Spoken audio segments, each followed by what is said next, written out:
tanggal 10 Maret kemarin ini, itu pertama kali lu ketemu Nadiem face to face di pengadilan. Jadi ini sebenarnya ketiga kalinya. Oke. Jadi yang pertama itu pas fase penuntutan November Desember kemarin ya. Itu pun cuma ketemu sebentar gitu karena aku lagi sakit lumayan parah waktu itu. Mereka menuduh lu mengambil atau mengkorupsi. Ya karena kan dimana ternyata dari sisi kementerian bilangnya mereka mau Chromebook semua gitu. Sekarang udah belasan kali sidang ya, dan udah 16, 17, 18 kali sidang ya gitu. Jadinya aku pun sebagai konsultan agak bingung ya dulu. Ini hal yang udah dibahas di sidang ya, jadi bukan hal yang confidential gitu.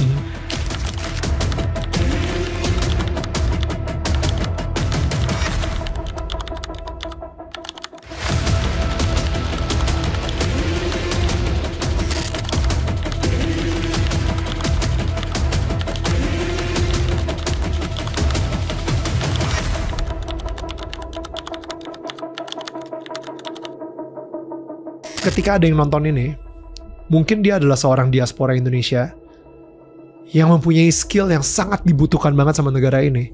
Tapi gara-gara ngelihat kasus ini dia jadi, tuh kan, gak ada gunanya dia berbakti sama Indonesia.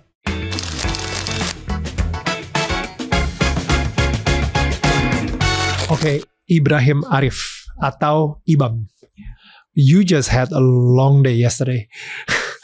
12 jam di pengadilan, dan itu karena berhubungan dengan kasus yang sekarang ini terjadi dengan Bapak Nadiem Makarim juga. Dan sebenarnya sekarang ini lu statusnya apa? Sebagai saksi kah? Terdakwa kah? Atau? Ya, aku terdakwa tahanan kota di sini. Kenapa tahanan kota ya? Oh, jadi aku ada health issues ya. Jadi pas dari awal banget aku dideklar tersangka, memang dari APH sudah menetapkan aku sebagai tahanan kota karena aku ada sakit jantung. Oke. Gitu. Maka bahkan pas aku diperiksa dulu sempat kena serangan jantung memang. Oh damn. Oke. I'm so sorry to hear that. Gue pengen tahu deh. Lu itu lulusan dari mana, dan abis itu kerjanya gimana sampai akhirnya terpilih oleh seorang Nadiem Makarim untuk membantu dia di Kementerian Pendidikan dan Kebudayaan. Oke. Ini lumayan jauh ya kilas baliknya. I think kita balik ke 2008-2007 waktu aku baru lulus.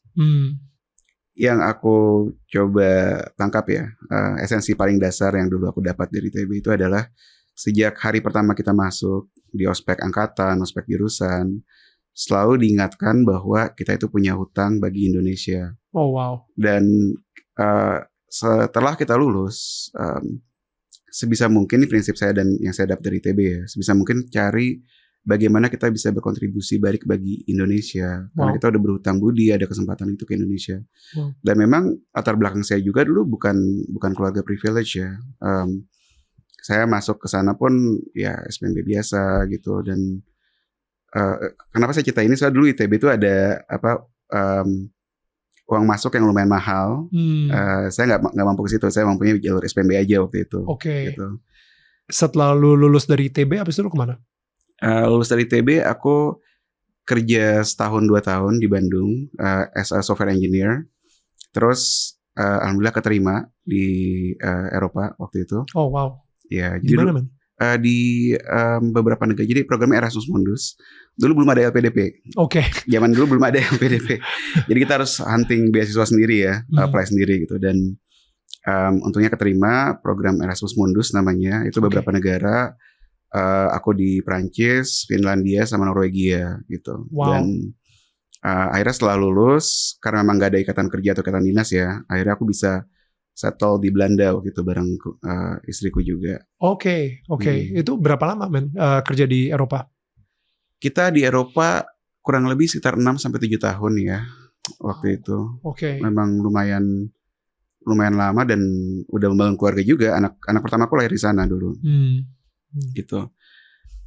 Tapi ketika saya ngobrol-ngobrol dengan teman-teman di Singapura, teman-teman di Indonesia, kebetulan ada satu CEO perusahaan teknologi yang udah sering ngobrol-ngobrol sama saya. Oh ya, saya kebetulan di Eropa tuh di perusahaan teknologi e-commerce juga ya. Oke.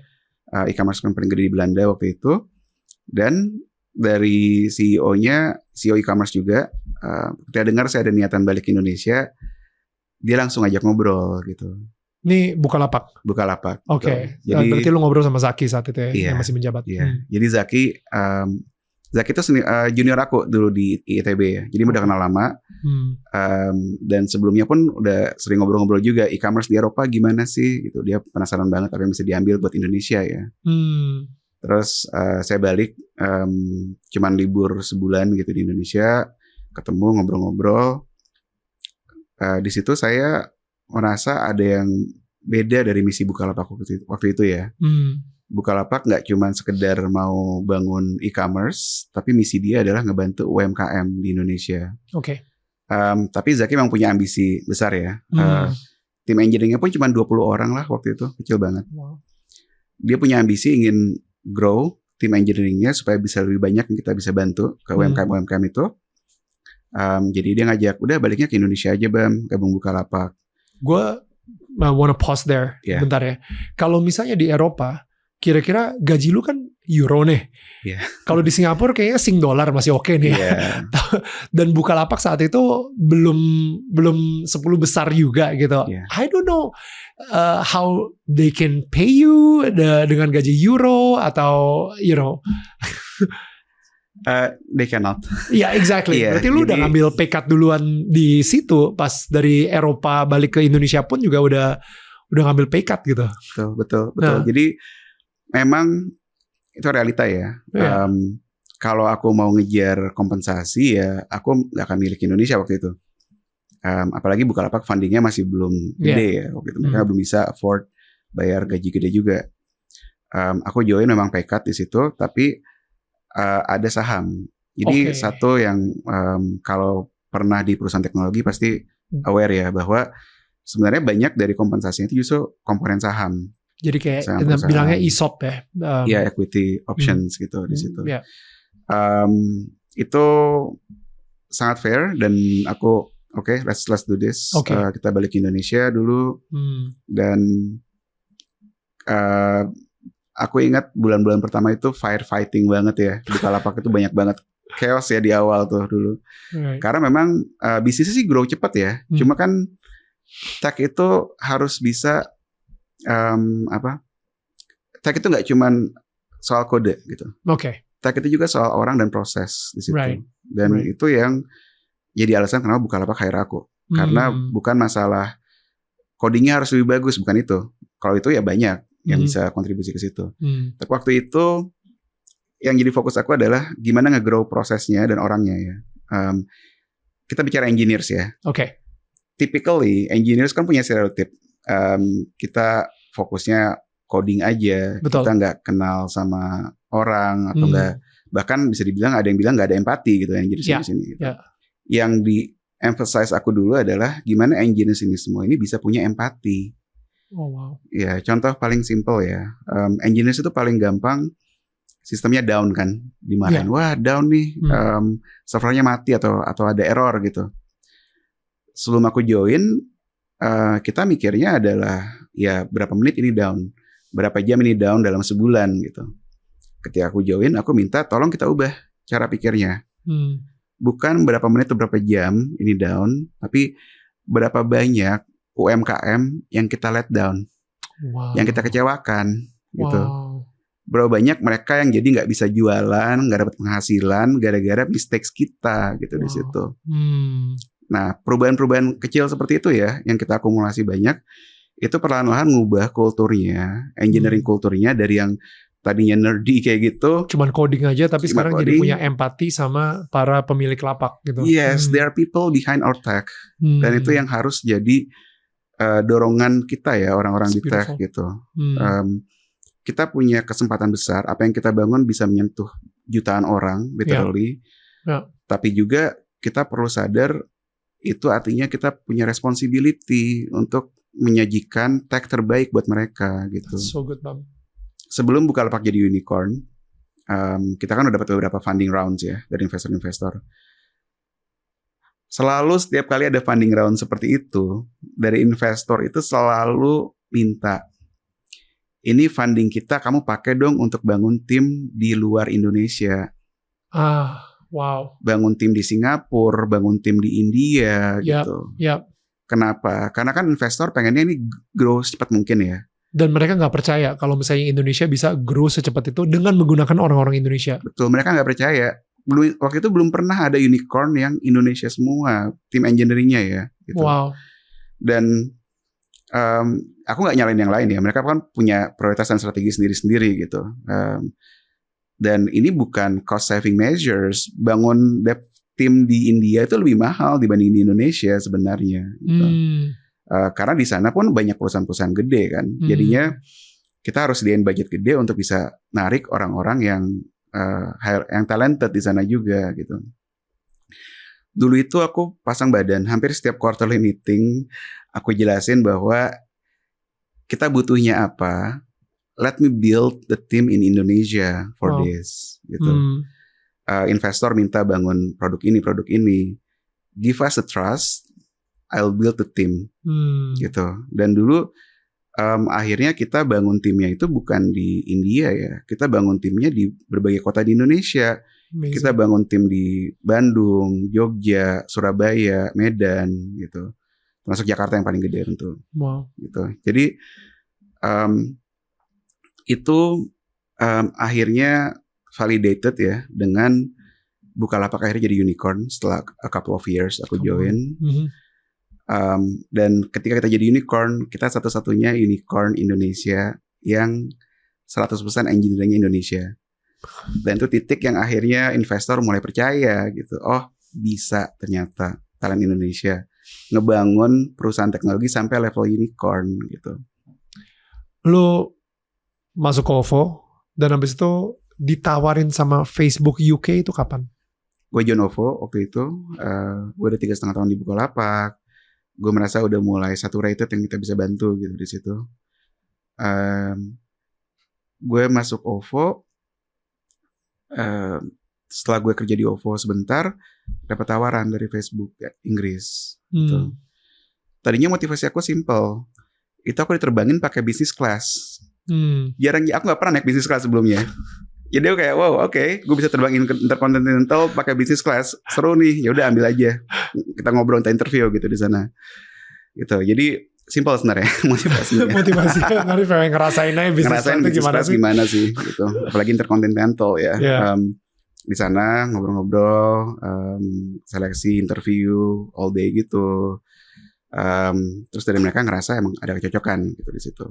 Mereka ingin ngebangun tim engineering di sana yang waktu itu kalau nggak salah produknya antara WhatsApp atau Facebook gitu, antara dua itu. Oh wow. Terus kita udah ngobrol balik lagi, terus mereka ngajak lagi ketemu lagi di sana gitu untuk kasih offer resmi ya di situ. Gue terbang lagi ke sana. Itu sekitar akhir November ya, awal Desember. Dan mereka kasih offer di situ. Dan aku udah senang banget tuh cerita ke istriku, ya kita dapat offer, kita bisa pindah ke UK gitu. Dan dulu tuh istriku lagi hamil anak kedua, jadi kita udah mikir, wah nanti anak kita bisa lahir di Inggris. Gitu. Nah itu situasinya ya, aku udah balik dari Inggris, dapat offer, nilainya alhamdulillah juga. Dan seperti biasa yang komponen paling besar memang equity saham ya gitu. Oh, dia memberikan equity saham di Facebook juga? Betul. Meta betul, ya? Amin. Meta, ya. Tapi akhirnya nggak diambil. Ya, jadi memang waktu itu sekitar Desember 2019 ya dulu. Aku diajak ngobrol-ngobrol sama beberapa teman-teman yang sedang ngebantu Nadiem Makarim di Kementerian Kemendikbud waktu itu. Dia udah jadi menteri, dan aku agak bingung gitu. Soalnya dia itu bilangnya dia tuh pengen ngebangun teknologi untuk pemerintahan langsung. Aku kan biasanya bangun untuk industri ya. Dan gak pernah kepikiran gitu bisa bangun sesuatu untuk Indonesia langsung, untuk pemerintah, untuk masyarakat secara langsung. Salah satu, kadang aku bilang aku capek ya dengan Indonesia waktu itu. Yang aku bikin capek karena ketika aku sadar teknologi yang kita bangun di Bukalapak, di perusahaan-perusahaan lain gitu, itu gimana pun juga cuman ngasih benefit ke upper middle class kita, middle class, upper middle class gitu di situ. Karena yang punya economic capacity, punya uang untuk belanja online misalnya, atau untuk pesan makanan online gitu, itu kan sebenarnya hanya upper middle class, kelas menengah ke atas. Tuh. Jadinya yang kita bantu gimana pun juga mentok ke 10% paling atas aja misalnya. Dan aku agak-agak kecewa ya waktu itu ya. Kita mau gerak gerilya segimanapun, bangun teknologi buat semua, tapi masih ada nih 50-80% orang Indonesia yang nggak terjangkau, nggak terbantukan gitu. Karena ya mereka nggak punya uang untuk belanja online. Mereka lebih fokus ke kebutuhan sehari-hari mereka. Jadinya ketika aku diceritain ada tim nih yang mau dibentuk atau yang mau dibangun gitu untuk ngebangun sesuatu untuk pemerintahan langsung, aku mikir emang bisa ya? Emang bisa ngebangun sesuatu? Karena kalau ini bisa, ini bakal unlock ya kemungkinan untuk ngebantu cuman top 10% aja. Jadi top mungkin gak 100% ya, mungkin ada yang masih lebih susah jaringannya itu, infrastrukturnya. Tapi setidaknya bisa jadi top 95% gitu. Yang kita bantu dengan teknologi di situ. Ya udah aku penasaran, aku ngobrol-ngobrol, terus aku diajak untuk ketemu sama Nadiem Makarim gitu, sama timnya dia. Ini pertama kali banget lu ketemu dia atau? Pertama kali banget, ya. Oh no way. Jadi kalian maksudnya di tech itu kayak networkingnya seperti apa sih? Kayak lo tahu, antar tahu segala kayak gitu, atau sering ada perkumpulan bareng, ngobrol-ngobrol dan lain-lain?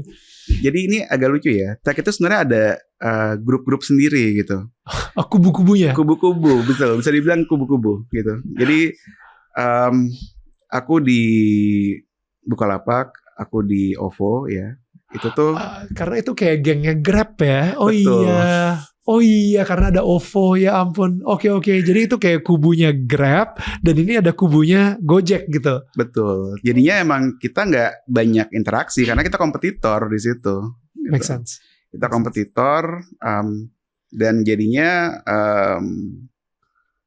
aku nggak pernah kenal Nadiem sebelumnya, nggak pernah ketemu juga. Oke. Nggak pernah ketemu. Ya of course aku tahu namanya sebagai CEO Gojek gitu. Dan selama misalnya Bukalapak fundraising, sama Bukalapak grow in terms of bisnisnya gitu, memang ya kita observe juga apa sih yang tim Gojek ini lakukan gitu, strategi bisnis mereka atau fundraising mereka gitu. Apalagi gimana? Gojek juga sama Tokopedia kan makin membesar juga saat itu dan lain-lain. Jadi kayak lu benar-benar di dua dunia yang sangat berbeda banget ya. Betul. Itu kenapa aku nggak pernah kenal dia, belum pernah kenal. Dan pertama kali seumur hidup aku ketemu dia itu di 16 Desember 2019. Dia udah berapa bulan jadi menteri waktu itu. Dan aku tahu dia ngajak aku ketemu karena dia ingin ngajak, ayo bangun tech untuk Indonesia. Dan tech ini gak cuma tech coding ya, tapi juga tim gitu. Tim yang bisa ngasih impact positif buat Indonesia di situ. Dan mindset aku adalah aku mau datang ke meeting itu, tapi dengan ngasih tahu dia bahwa gue udah keterima ya di Facebook London. Gue mau pindah dalam beberapa bulan lagi gitu. If only you asked me a month ago.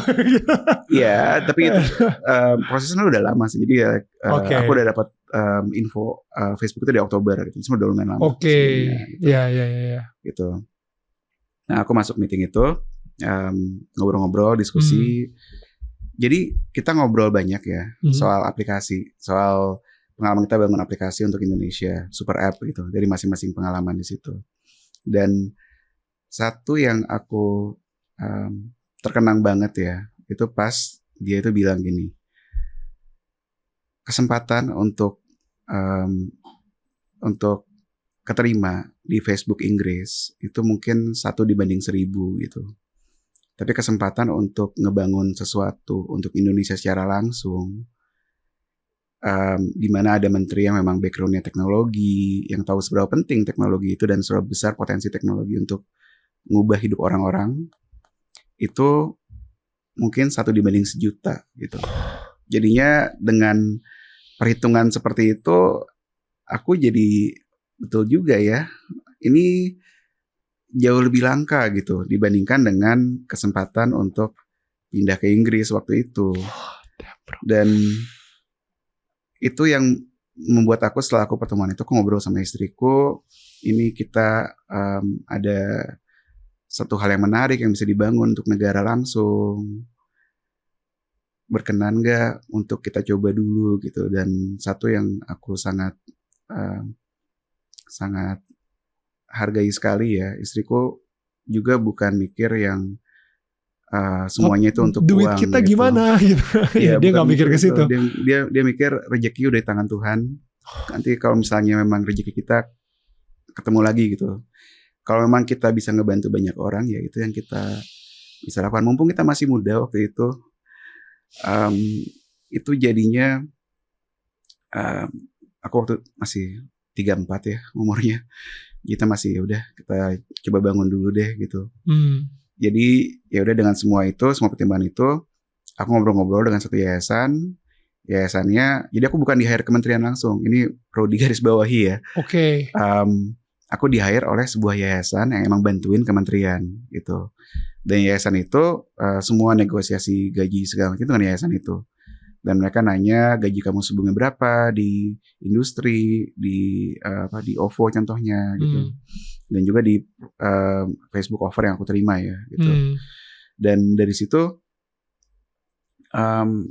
intinya yang mereka tawarkan adalah cukup besar, tapi memang pay cut hampir 50% dari yang aku terima di OVO sebelumnya. Lu, why would you still do it? Karena gini,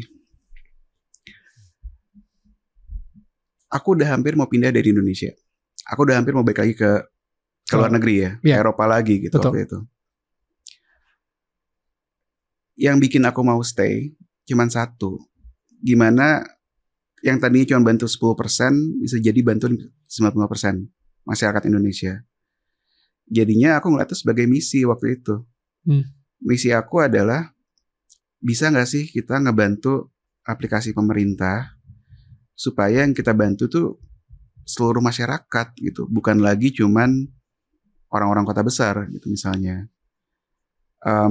Jadinya aku mikir, oke lah, saya nggak dapat saham gitu, oke lah ini turun drastis dibanding aku terima gitu.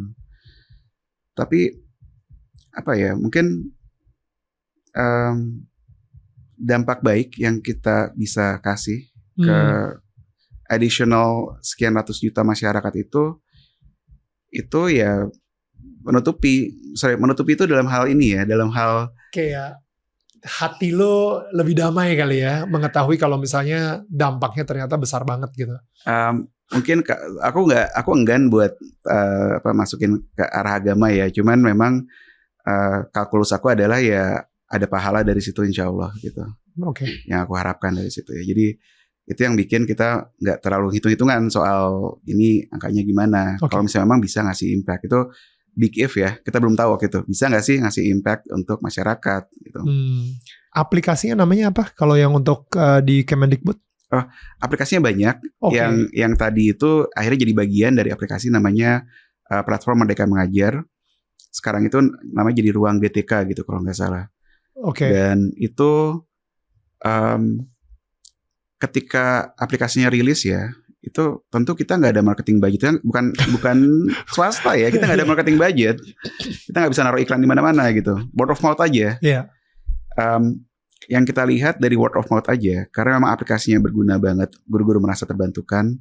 Dalam 2 bulan itu langsung 300.000 guru-guru yang install. Guru Indonesia itu 4 juta. Jadi dalam 3 bulan aja kita udah 10% penetration rate ya. Gitu. Itu semua kuncinya bukan maksa mereka install, nggak ada kayak gitu dulu. Gitu. Kuncinya adalah bikin sesuatu yang memang ngebantu, mereka ngerasa suka, mereka nge-share sendiri word of mouth ke yang lain. Gitu. Gitu. Jadi dari situ itu satu contoh aplikasi yang kita bangun dengan paradigma yang bergeser ya, supaya memang kita bisa ngasih impact terbaik bagi negara gitu. Kampus Merdeka itu apa? Oh iya, itu salah satu lagi aplikasi lain. Jadi selain Platform Merdeka Mengajar, kita bangun juga contohnya adalah Kampus Merdeka. Nah, Kampus Merdeka itu sebenarnya program payung ya, ada banyak program-program di bawahnya. Ada program magang misalnya, ada program pertukaran pelajar, ada yang dalam negeri, ada yang luar negeri gitu. Yang paling gede by far itu program magangnya. Oke. Gitu. Dan program magang itu konsepnya adalah sederhana ya. Selama ini kan mahasiswa-mahasiswi, kalau mereka cari magang, mereka itu harus hunting sendiri ya ke perusahaan-perusahaan. Mereka harus apply sendiri, mereka harus cari-cari atau dengar-dengar. Seringkali mereka apply ke yang ada kakak kelasnya yang udah pernah di situ gitu, karena mereka ada network ke situ. Tapi artinya apa? Artinya yang bisa masuk ke perusahaan-perusahaan besar, yang bisa magang ke perusahaan-perusahaan besar, Harus ada networking. harus ada network, dan kebanyakan ya mereka-mereka yang di kota-kota besar gitu.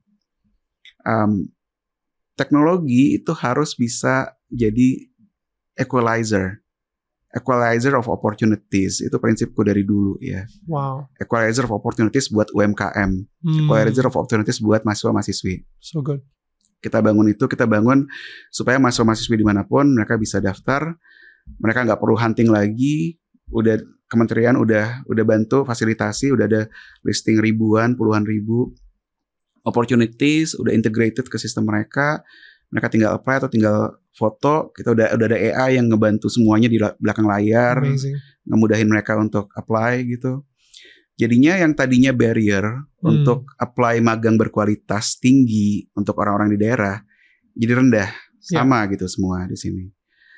Ini aku cerita dikit ya.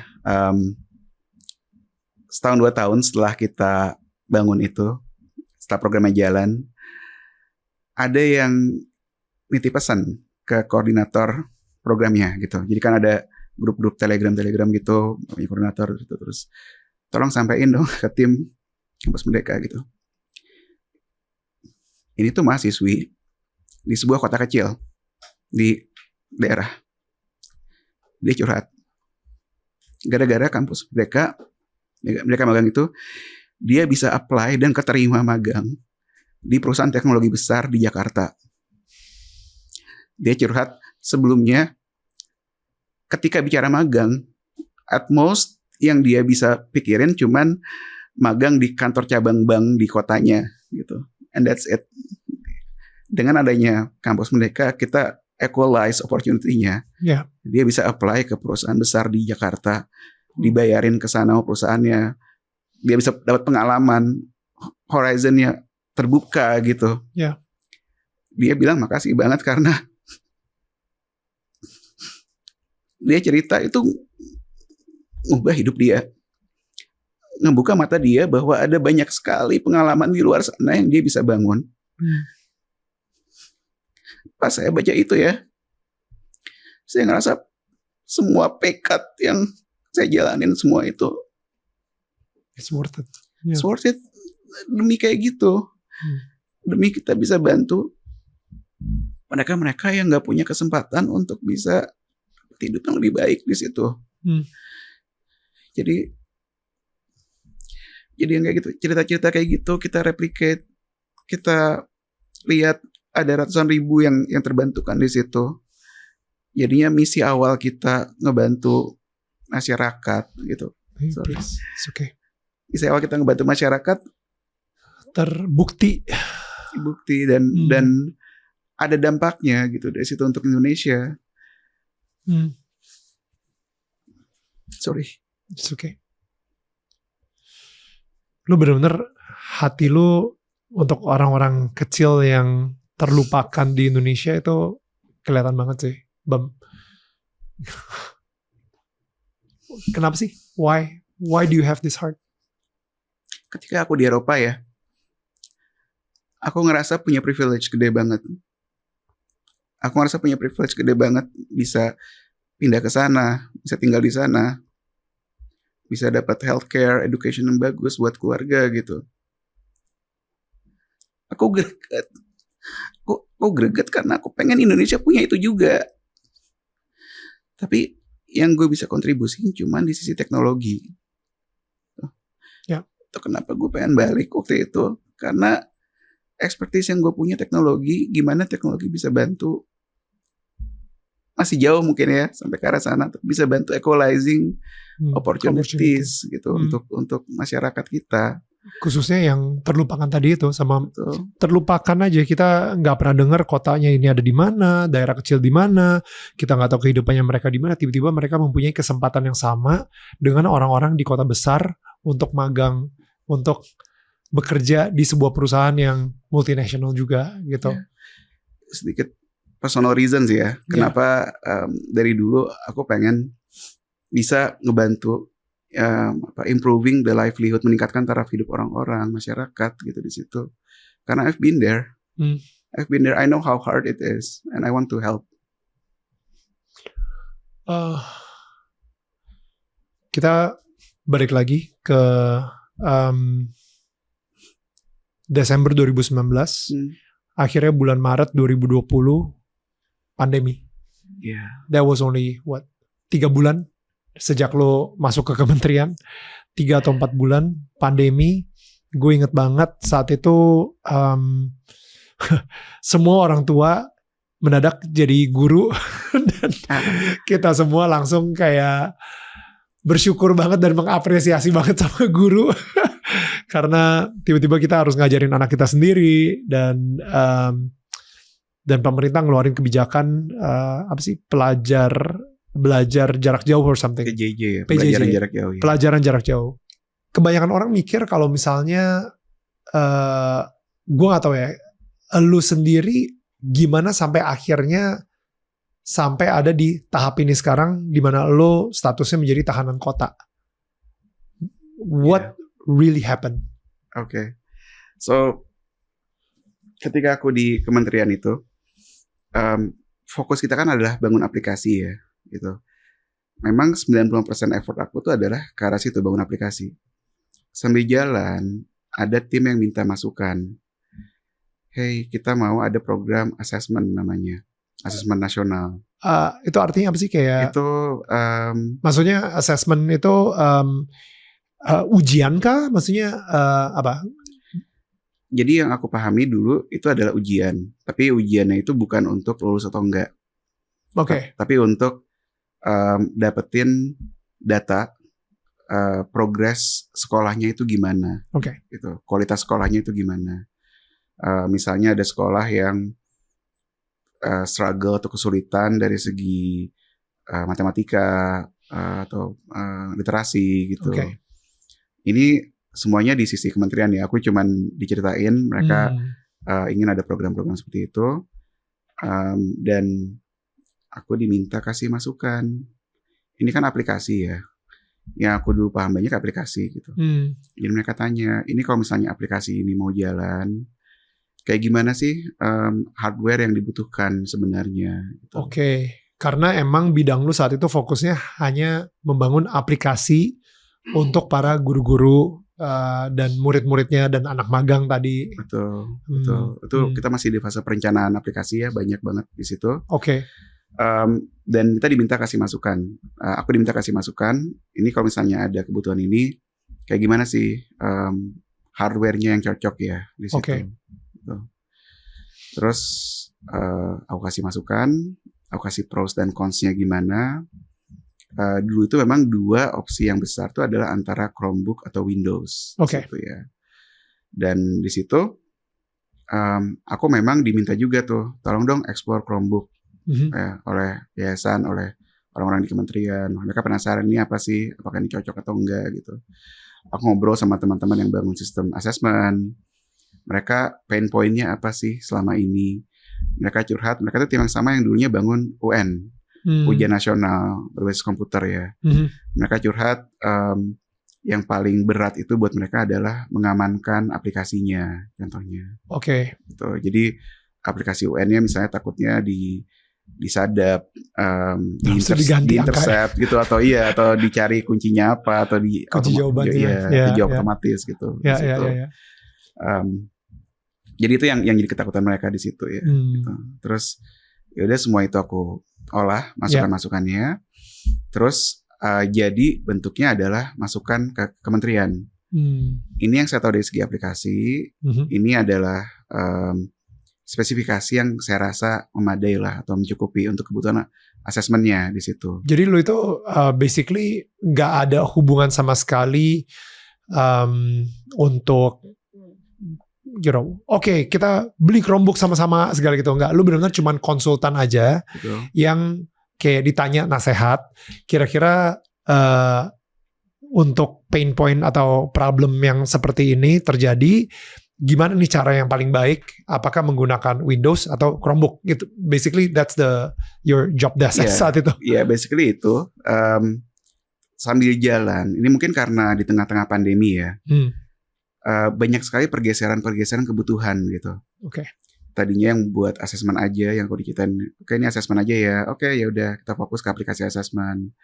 Sambil jalan meluas tujuannya. Wah, mungkin saya rasa ini semuanya punya niat baik ya gitu. Yeah. Dari tim-tim dalam kementerian juga mereka lihat ini pandemi. Oh, ini harus buat pembelajaran juga, bukan cuma asesmen aja. Jadi skopnya tujuannya jadi luas gitu. Jadinya aku pun sebagai konsultan agak bingung ya dulu. Ini hal yang udah dibahas di sidang ya, jadi bukan hal yang confidential gitu. Akhirnya ya ini masukan aku, ini pros consnya gimana gitu di situ. Dan aku serahin balik ke kementerian. Bahkan di situ aku udah ngasih notes ya. Pertama dari orang kementerian sendiri, untuk Chromebook ya memang bisa lebih murah gitu. Mereka ada kajian mereka sendiri udah bilang kayak gitu, Chromebook bisa lebih murah. Ini dari kementerian yang bilang? Dari kementerian sendiri yang bilang di situ. Dari segi dari segi kecocokan buat belajar mengajar, saya nggak tahu semuanya cocok atau enggak gitu. Karena yang paling tahu kan adalah yang paham pedagogi di kementerian ya. Saya bukan expert di pedagogi, saya expert teknologi doang di situ. Jadinya saya balikin ke kementerian, saya kasih catatan gitu di rekomendasinya tertulis, saya bilang tolong diuji dulu dong dengan aplikasi-aplikasi kementerian buat proses belajar mengajar atau buat administrasi sekolah di situ. Jadi udah aku kasih masukan itu, kasih dari pengetahuan teknis aku, ini loh yang aku rasa penting nih untuk kalian validasi dulu gitu. Bahkan untuk soal pengadaannya aku udah serahin balik ke kementerian, aku tulis di situ.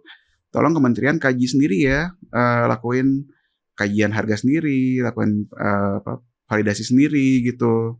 Oke. Dan semua itu aku share ke kementerian. Terus kementerian pun decide-nya adalah ya udah kita coba bandingin dua-duanya gitu, antara Chromebook dan Windows. Jadinya aku ngerasa oh ya oke, ini bakal jadi fair assessment atau objective assessment ya. Dan aku masih fokus ke super app dong, karena kan banyak banget yang kita bangun di situ atau kita rencanain waktu itu. Betul. Gitu. Nah, occasionally aku diajak disuruh ikutan meeting dong, tolong share kita lagi tentang ini. Kenapa lebih baik Chromebook daripada Windows? Kenapa lebih baik Chromebook Windows atau kenapa lebih baik Windows dibanding Chromebook? Jadi vice versa ya. Oke. Gitu. Dan berkali-kali aku selalu bilang ya Windows udah banyak aplikasi-aplikasi kementerian yang udah jalan di situ. Ya tolong diuji dulu gitu. Semuanya berjalan sekitar beberapa minggu gitu ya, sampai pada suatu titik di mana ternyata dari sisi kementerian bilangnya mereka mau Chromebook semua gitu. Terus aku agak kaget waktu itu. Ini udah diuji atau belum? Bukannya belum diuji ya gitu. Saya nggak paham apa yang terjadi di situ waktu itu. Di rapat pun udah ada notulensinya ya, udah tertulis di situ notulensinya. IBAM tuh udah ngingetin, ini tuh harus diuji dulu. Ini ada aplikasi penting yang setahu saya tuh nggak jalan gitu. Cuman kementerian kan aplikasinya banyak banget ya.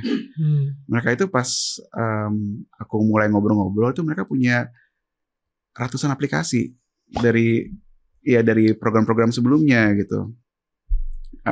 Jadinya ya aku nggak mungkin nguji semua, aku cuma sendiri dan konsultan eksternal kan. Jadi aku ngasih poin ini ke kementerian, kalian timnya banyak, kalian paling tahu yang penting itu apa ya silakan diuji sendiri gitu. Pada akhirnya itu nggak pernah diuji, jadi saya nggak tahu juga kenapa tiba-tiba mereka semua mau ke arah situ. Yang aku kaget sekarang ini ternyata setelah perkara ini muncul ya, ternyata hasil akhirnya itu adalah sebuah dokumen kajian yang ada SK di dokumen itu. SK itu bilang aku punya tugas mengawasi pengadaan di situ. Itu aku kaget ya. Soalnya aku nggak pernah. Lu nggak pernah ngeprint SK tersebut atau? Nggak pernah. Aku nggak pernah tahu SK itu. Oke. Bahkan ada di kajian akhirnya yang buat pengadaan itu ada lembar pengesahan, ada semua orang tanda tangan, aku doang yang kosong di situ. Oh snap. Ya, tapi yang disangkanya adalah atau didakwanya adalah aku yang bikin kajian itu gitu. Jadi ini satu hal yang aku coba luruskan ya. Dari berbagai macam proses yang ada gitu. Kita coba jelaskan, kita coba tanya-tanya apa sih sebenarnya yang kejadian dulu itu gitu. Dan sekarang udah belasan kali sidang ya, dan udah 16, 17, 18 kali sidang ya gitu. Dan memang di sini nggak ada sepeser pun yang aku terima gitu. Dari awal pun, dari dakwaan sampai sekarang pun nggak ada sepeser pun yang aku terima. Sorry, maksudnya karena mereka menuduh lo mengambil atau mengkorupsi ya, dari kan, Chromebook juga. Ya, karena kan tuduhan korupsi ya. Ada istilah hukum ya, untungnya apa gitu dari situ, dari aku. Mindset aku apa sampai aku melakukan tindakan korupsi di situ gitu. Cuman memang nggak ada keuntungan yang aku terima sama sekali gitu. Jadinya ya mindset aku di sini adalah meluruskan aja ya, meluruskan mungkin ada kesalahpahaman atau gimana, saya luruskan aja. Dan satu hal yang aku coba bangun juga ya, ini kan aku udah perkara ini muncul dan aku masuk tahanan kota itu dari Juli tahun lalu. Jadi udah berapa nih? 8 bulan, 9 bulan gitu. Wow. Ya, udah 8 bulan, akhirnya aku gak ada kerjaan, gak ada salary, gak ada pemasukan. Alhamdulillah banyak teman-teman yang ngebantu urunan, ngebantu biaya hukum, biaya lawyer, biaya medis gitu yang keluar. Cuman di semua itu ya, pas aku pertama nerima nih dokumen perkara ini, itu tuh di Desember Januari kemarin. Aku ngerasa overwhelmed ya, mungkin karena perkaranya besar, jadi jumlah saksi yang diperiksa pun sampai 200-an lebih. Total berkas yang kita terima tebel banget, itu ada 4.500 halaman di situ. Dan aku nggak bisa bayar tim lawyer yang besar gitu. Aku nggak bisa bayar puluhan orang lawyers itu untuk analisa dokumennya secara detail ya gitu. Jadinya yang aku kepikiran waktu itu, aku ada pengalaman bangun teknologi kan. Betul. Aku ada pengalaman bangun AI gitu. Aku ngeliat ini adalah problem yang sebenarnya pas banget nih buat AI bisa bantu analisa gitu. Jadi yang aku coba eksperimen kecil-kecilan, ternyata validated, bisa nih 4.500 halaman dokumen itu, akhirnya aku bangun AI yang bisa menganalisa semuanya. Wow. Dia bisa ngeproses, bisa mahamin, bisa ekstraksi masing-masing keterangan, bisa ngelihat keterangan ini maknanya apa, tuduhannya apa gitu. Jadi ada kepintarannya gitulah di situ. Dia nggak cuma ngelihat teks tapi ngelihat tujuannya apa.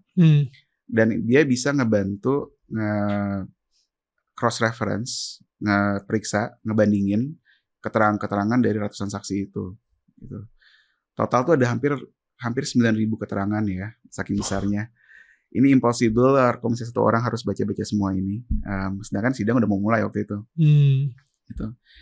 Akhirnya dari tools itu aku kembangin terus, aku perlengkap, dan itu jadi tools yang ngebantu aku dan tim lawyer aku juga. Wow. Dia bisa misalnya kita mau persiapan saksi ini, kita tanyain ada nggak sih cross reference dia dengan yang lain. Ternyata ada yang bilang, oh kesaksian dia beda nih dengan yang ini. Oh secara kronologi dia itu bilang kayak gini, cuman di kesaksian lain yang ngelihat hal yang sama, kronologinya berbeda gitu. Ini bisa kita clarify kesaksinya. Gitu.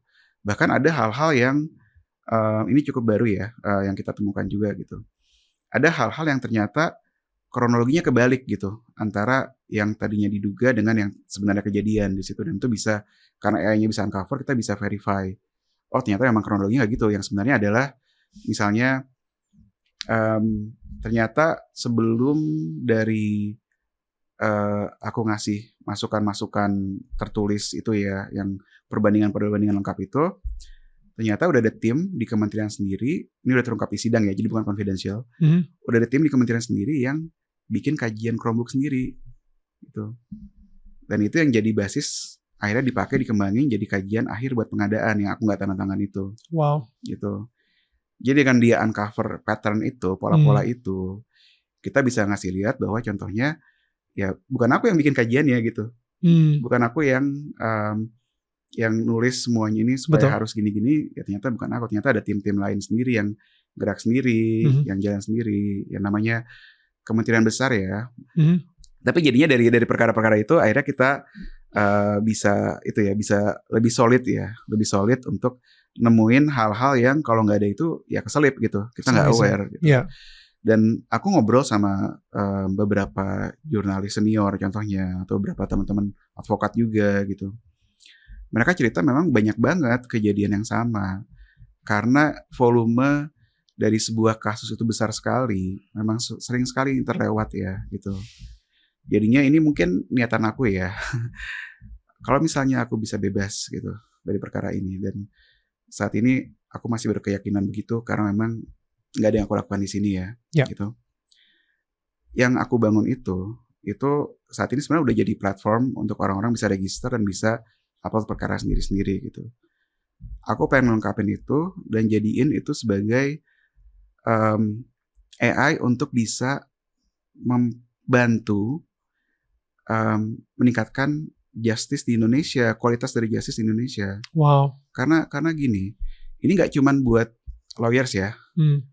Justru aku ngeliat ini tuh bisa ngebantu di sisi prosecutors atau penyidik dan di sisi hakim juga.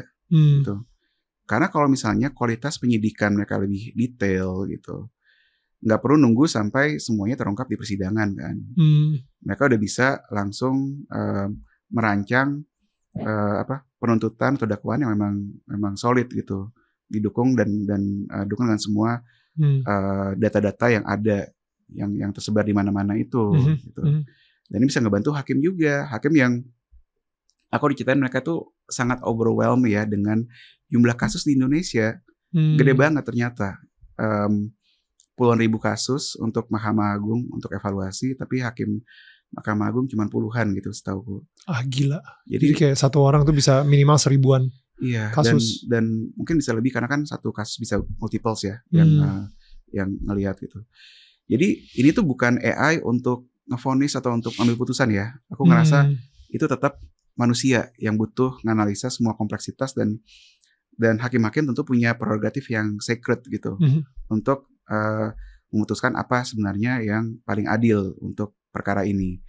Tapi ini bisa ngebantu mereka untuk memahami, meng-uncover dan nanya-nanya langsung gitu tentang perkaranya. Karena yang dibangun ini dari semua data-data grafik jaringan pengetahuan yang dibangun ya di ekstrak itu, kita bisa nanya langsung. Jadi ada kayak chatbot AI gitu. Wow. Yang kita bisa nanya langsung, app-nya itu bisa nanya langsung. Misalnya yang pernah cerita soal rapat ini siapa aja sih gitu. Yang pernah bersaksi soal soal kejadian ini siapa saja gitu, misalnya apa aja yang mereka berikan di situ. Itu kan hakim-hakim pas mereka mutusin atau mereka nge-evaluasi banding atau kasasi atau gimana, mereka bisa pakai itu untuk langsung mereka mungkin udah tahu ya, sedikit kebayang gitu, dia baca-baca skimming ada question mark nih, saya ingin tahu lebih dalam. Ya mereka bisa nanya ke situ, bisa uncover question marknya, bisa dapetin nge-close gap yang mereka pakai untuk mereka bisa decide seadil-adilnya di situ gitu. Jadi itu contoh-contoh ya. Dan aku mikir, benar, nama AI-nya apa Pak? belum rilis. Gue karena kepikiran gini ya, maksudnya gini Bam, lu sekarang ini dengan posisi lo dulu sempat jadi di Bukalapak, di OVO, dan lu tadi bilang gitu, teman-teman yang urunan segala, you have the support system, orang-orang yang ngerti banget keadaan lo. Tapi banyak banget orang yang terlupakan juga nih, dan lagi menghadapi kasus yang sama gitu, yang kayaknya gue sebenarnya gak salah apa-apa, kenapa tiba-tiba gue ikutan keseret gitu. And kayaknya si AI ini buat mereka juga, balik lagi ya ke orang-orang kecil di Indonesia yang terlupakan, yang kayaknya bisa diopres dengan sedemikian mudah, dan mereka juga gak tahu apa-apa. You know, mungkin akan ada pengacara yang pro bono, tapi pengacara pro bono ini pun juga maksudnya pengacara yang akan bekerja secara free gitu ya untuk nolongin si orang-orang kecil ini gitu. Tapi kayak tadi lah berapa puluh ribu kasus juga yang mereka tanganin gitu. Kayak AI ini bisa ngebantuin mereka juga gitu menurut gue. Yes, absolutely. Dan tadi benar banget nyentuh soal pro bono ya. Karena salah satu niatan aku adalah ini sebenarnya running cost-nya nggak mahal ya. Karena aku udah bangun seefisien mungkin gitu. Jadi ini satu hal yang kita bisa gratisin ke mereka-mereka yang dibantu LBH contohnya, yang pro bono. Tentunya kalau mereka kalian besar ya kita bakal charge money untuk cross subsidi ya di situ gitu. Tapi kenapa aku emphasize ini bukan cuman pengacara ya gitu? Karena setelah ngobrol-ngobrol dengan banyak pihak gitu, dengan yang paham tentang proses hukum semua di Indonesia ini bisa go beyond lawyers gitu. Ini bisa ngebantu semua pihak di sini sebenarnya. Dan again ini bukan menggurui ya. AI itu bukan buat lo harusnya kayak gini putusannya, bukan gitu. Tapi untuk ngebantu memproses segala macam konteks yang luas sekali, yang manusia satu orang pun bakal susah. Nah, ingat semua atau memahami semua perkara ini atau bakal butuh waktu berbulan-bulan yang kita nggak punya luxury itu di sistem kita yang overwhelmed dengan kasus-kasus seperti ini gitu. Gila ya, kayak lu kayak superhero banget man. Kayak Iron Man tau gak lo, kayak si Iron Man Robert Downey Jr. gitu, yang kayak lo lagi di persecute tapi tiba-tiba lu keluar dari goa dengan Iron Man suit gitu ya. Gue belum keluar dari goanya ya, jadi still remain to be seen. Mudah-mudahan ya. Tapi gini, ada teman yang sempat cerita di awal-awal ya. Dia itu appreciate, misalnya dia punya kenalan lain yang kena kasus juga gitu di situ. Dan itu tentu sangat shock ya. Ini aku jujur, this is the hardest thing in my life. Aku capek banget, sakit banget ngejalanin semua ini ya, dengan semua pengorbanan ini gitu. Tapi aku ada dua pilihan, antara aku nyerah dengan sakitnya dan aku nggak bisa ngapa-ngapain gitu, atau aku bisa try to do something about it dengan apa yang aku bisa lakukan, which is building tech gitu di situ. Aku milih yang kedua karena kalau yang pertama aku mungkin bakal lebih stres lagi, mikirin kenapa harus kayak gini, kenapa gini. Aku nggak pengen fokus ke situ ya. Aku pengen ada agency nggak sih yang bisa aku lakukan, ada hal yang bisa aku perbuat nggak nih untuk ngebantu ini. Dan akhirnya aku nemu perspektif ini ya gitu. Dan kenapa kayak gini? Aku coba cari-cari, ada nggak sih sebenarnya kayak gini di Indonesia atau di dunia gitu? Jarang sekali di luar Indonesia aku belum pernah lihat. Dan aku mungkin mikirnya, mungkin karena memang belum pernah ada tech people yang diprosecute dalam ini gitu. Dan ya mungkin ini kenapa juga, misalnya aku dulu suka sedih kenapa aku punya kondisi medis seperti ini. Tapi alhamdulillah aku jadi tahanan kota gitu. Mungkin karena itu juga. Mungkin ini udah jalannya gitu. Aku dikasih kayak gitu supaya aku bisa bangun something like this. Supaya again yang bisa membantu sejuta umat juga. Harapannya begitu, bukan ya masyarakat lah gitu ya. Dan belum tahu hasil akhirnya gimana ya. Ini kita mulai dengan niat dulu. Kita mulai dengan selangkah-selangkah dulu, kita bangun impact potensinya gimana. Yang tentunya aku validate langsung ya. Jadi kita kalau di dunia startup itu kita kenal namanya founder mode di mana kita beroperasi bukan cuma sekedar bangun teknologi tapi sebagai founder sebuah startup gitu. Dan aku ngejalanin semuanya dengan perspektif itu. Ini ada problem, how can we solve it? AI-nya harus aku bangun sebagus mungkin, nggak boleh halusinasi. Udah nggak ada halusinasi sekarang, ada multiple layers lah pengecekan di situ. Kenapa? Karena aku sendiri yang ngejalanin resikonya ya. Kalau AI aku nggak bagus, kalau AI aku berhalusinasi, you're in trouble. Yes, kita udah misalnya kita defense-nya udah segala macam di sidang gitu, terus tiba-tiba saksinya bilang saya nggak pernah ngomong gitu. Gawat kan? Ternyata gara-gara halusinasi. Aduh, nggak bisa tuh. Makanya banyak dari sisi teknisnya ya yang aku coba engineer sebagus mungkin gitu untuk dan mudah-mudahan hasil akhirnya memang bisa ngebantu nggak cuma aku aja, tapi banyak orang juga di pengadilan Indonesia. So Bam, ini kan kita syuting nih tanggal 11 ya. Jadi kemarin tanggal 10 itu pertama kalinya banget dari bulan Juli kemarin sampai tanggal 10 Maret kemarin ini, itu pertama kali lu ketemu Nadiem face to face di pengadilan. Karena ini pengadilan untuk lu, tapi Nadiem yang dipanggil sebagai seorang saksi. Yeah. Dan bahkan lu sendiri juga menjadi seseorang, apa sih bilangnya ya, lu bisa bertanya kepada Nadiem gitu, kepada saksi lo gitu kan. Yeah. Jadi ini sebenarnya ketiga kalinya. Okay. Jadi yang pertama itu pas fase penuntutan November Desember kemarin ya. Itu pun cuma ketemu sebentar gitu karena aku lagi sakit lumayan parah waktu itu. Yang kedua itu minggu lalu sebenarnya. Minggu lalu tuh aku dulu bersaksi ke sidangnya dia, baru minggu ini dia bersaksi ke sidang aku. Oke. Gitu. Dan it's full of emotions. Minggu lalu itu diminta flashback ya, yang aku cerita tadi, kayak kenapa sih IBAM menolak gitu tawaran besar pindah keluar, apa motivasinya? Karena kan ya wajar ya, namanya pengadilan itu harus menyatakan di bawah sumpah. Jadi harus ada statement yang keluar di situ gitu.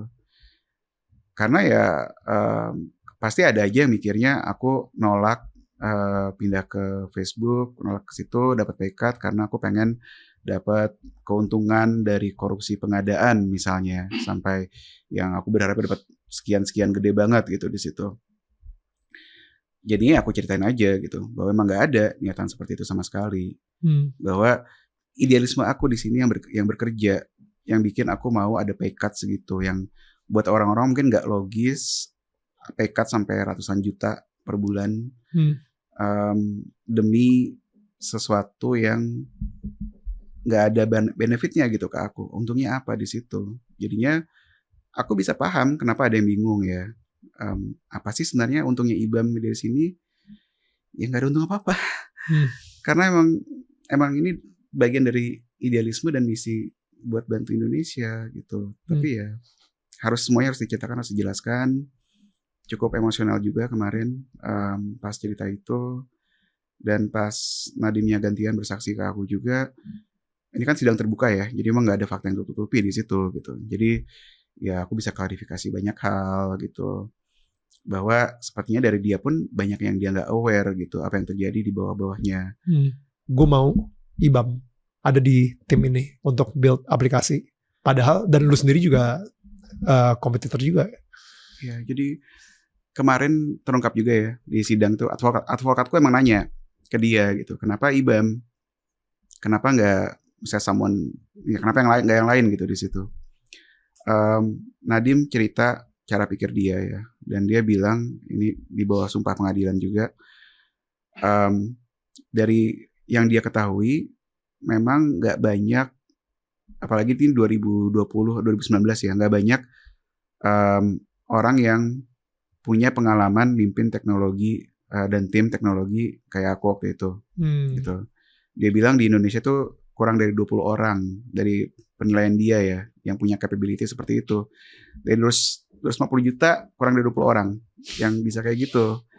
Dan lebih jarang lagi yang segila itu mau pay cut. Pay cut-nya dalam lagi. Yang gajinya dari berapa ratus juta dipotong 50%-nya. Yes. Lebih jarang lagi yang kayak gitu. Dan Nadiem cerita ya dia melihat itu sebagai bagian dari idealisme di situ. Gitu. Jadi ya saya bersyukur ya terungkap dan tersajikan gitu di fakta persidangan tentang alasannya itu ya memang karena profesionalisme, karena memang jarang gitu ada tech leader seperti itu waktu itu ya. Sekarang sih pasti udah jauh lebih banyak ya. Dan ya lebih jarang lagi yang mau pay cut di situ, yang punya idealisme yang sama gitu untuk membantu negara di situ. Dan akhirnya semua itu ya bikin aku sangat apresiasi lah dengan pola pikir dia juga. Dan ini terungkap juga ya kemarin di sidang, ternyata tuh di bulan Desember itu ya, dari kesaksian beliau di rapat paripurna kabinet, ternyata memang sudah ada arahan waktu itu dari presiden untuk saya lupa transformasi digital Oke. gitu di kementerian. Ini saya nggak pernah tahu ada kayak gini sebelumnya.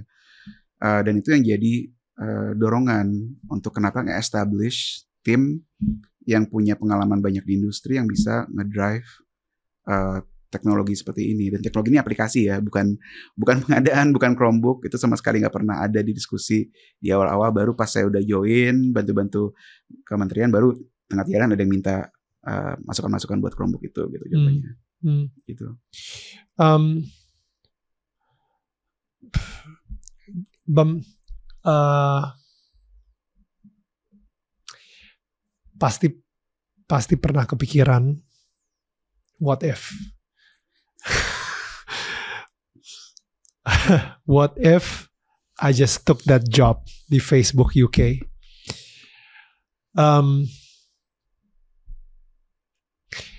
Kalau misalnya ada mesin waktu dan habis itu ada that moment ketika lu ditawarin, would you do this all over again, atau lu tetap memilih Indonesia atau lu memilih Facebook UK? Yang jelas aku nggak bakal mau diminta masukan soal Chromebook lagi ya. Kalau kita roll back the time gitu.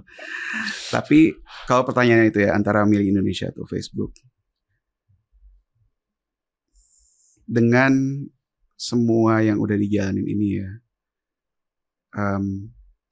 aku bakal tetap milih lepas Facebook dan stay di Indonesia.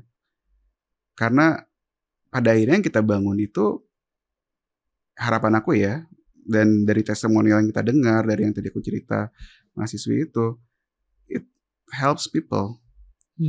Dan itu yang gini, kita nggak tahu jalur hidup kita ya, kita nggak tahu jalan hidup kita gimana gitu. Ya. Aku nggak tahu mana yang terbaik, tapi aku tahu kalau aku ngebantu orang itu adalah jalan hidup yang baik. Jadi itu yang selalu jadi North Star aku. Bisa nggak kalau aku milih ke sana, aku bisa bantu orang. Kalau aku dulu ke Facebook, aku bisa bantu orang-orang di negara maju, orang-orang di Inggris gitu ya. Tapi kalau aku di sini, aku bisa bantu lebih banyak orang Indonesia. Itu yang selalu jadi pertimbangan jadinya. Seberapa banyak kita bisa bantu orang gitu. Jadi yes, kalau kita balik lagi, putar lagi waktu, I will still do the same. Aku bakal bantu Indonesia. Wow. Ketika lu berdoa, lu tanya sama Tuhan, kenapa sih ini semua terjadi sama gue? Udah dapet jawabannya belum? Mungkin gue mencoba ngebangun dengan keahlian gue ya, kayak bangun AI tadi itu juga adalah upaya atau ikhtiar to make sense of everything yang kejadian, to make sense of kejadian yang sangat menyakitkan, yang kejadian ini ya, yang terjadi ini itu, apakah ada hikmah yang bisa gue ambil dari sini? Kalau misalnya gue diem aja, ya mungkin hikmahnya ya nggak tahu ya, misalnya gue mungkin datang dari mana gitu, tapi I try to make my own sense di sini. I try to have agency untuk let's turn this situation, kita coba bangun sesuatu supaya aku bisa ada fokus produktif juga ya di situ. Dan mungkin jalannya ini adalah supaya bisa ada yang kita bangun untuk ngebantu lebih banyak orang di sisi keadilan seperti ini ya, gitu. This is my own reading as per 11 Maret 2026. Ya. Kita nggak tahu ke depannya gimana. Gue berharap juga semuanya masih on track ke arah bebas gitu ya. Karena once this done ya, again, aku ngeliat teknologi itu seperti yang aku bilang di awal, kita punya potensi impact yang gede banget. We can change the life of millions of people gitu. Ini satu hal yang ternyata setelah aku jalanin sangat-sangat underserved, sangat-sangat dikit banget yang ngebangun ke arah sini. Mungkin karena emang gak pernah ada yang ngejalanin kayak aku sekarang gitu. Jadinya ya maybe this is the meaning of everything ya, supaya gue bisa bantu ngebangun ini juga gitu. Dan gue bisa bantu ke depannya ya, gue bisa bantu banyak orang juga untuk mendapatkan keadilan lebih baik. Gue bisa bantu banyak hakim untuk menentukan lebih adil. Gue bisa bantu banyak penyidik untuk menemukan kasus yang lebih solid gitu. Karena ya Indonesia ini luas banget, besar banget, man. Gak bisa kita ngebantu seluruh negara ini kalau kita nggak pakai teknologi gitu. Gue nggak tahu ya. Apakah ketika ada yang nonton ini, mungkin dia adalah seorang diaspora Indonesia yang mempunyai skill yang sangat dibutuhkan banget sama negara ini. Tapi gara-gara ngelihat kasus ini dia jadi tuh kan, gak ada gunanya dia berbakti sama Indonesia. What would you say to those people? Dan mungkin pertanyaan follow up-nya adalah ketika ada kesempatan lagi untuk lu berbakti untuk Indonesia, knowing pengorbanannya ternyata sebesar ini, would you still do it? Kalau ini aku ngomong langsung ke diasporanya ceritanya ya. Oke. Kalau kamu punya niatan untuk bantu Indonesia, ya, dan aku tahu banyak banget diaspora yang pengen itu. Ketika aku di Belanda, ada meet up gitu, orang-orang Indo 100-an lebih, ditanya, siapa yang pengen balik ke Indonesia buat bangun Indonesia lagi? 90% angkat tangan. Wow. Banyak yang pengen bantu Indonesia. Kalau kamu mau bantu Indonesia, kamu harus nanya ke diri sendiri, Indonesia itu apa buat kamu? Apakah Indonesia itu pemerintahnya, negaranya, kementerian, Pemda, ataukah masyarakatnya? Ya. Kalau kamu bisa menjawab itu, jadikan itu pegangan. Kalau yang kamu bantu dengan kamu balik Indonesia adalah masyarakatnya, gitu. Adalah orang-orang di daerah, adalah guru-guru yang underserved, yang nggak punya privilege, yang nggak punya resource. Dan gunakan itu sebagai misi kamu. Yes, banyak resiko, ya. Seperti yang aku jalanin langsung kayak sekarang. Tapi yang bisa bikin aku gak nyesel adalah aku tuh bantu semua ini, mengorbankan sekian tahun, opportunity lebih baik dari industri. Itu bukan buat pejabat-pejabat tertentu di kementerian misalnya. Aku ngelakuin semua ini buat murid-murid, buat guru-guru, buat sekolah, buat mahasiswa. Ya. Itu yang aku pengen bantu, bukan pejabat-pejabatnya. Gitu. Dengan itu sebagai panduan kita ya, sebagai misi kita, goal kita, aku nemuin strength, kekuatan ketika menjalani semua ini. Gitu. Karena setelah meskipun pengorbanan ternyata besar sekali kayak sekarang, I'm not doing this untuk the ministry or even the minister, ya. I'm doing this for the teachers, students, and schools. Ya.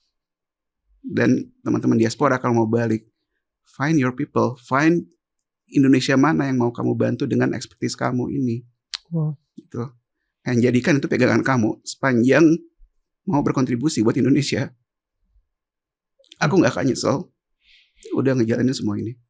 I will do it again in a heartbeat. Thank you, Ibam. Wow.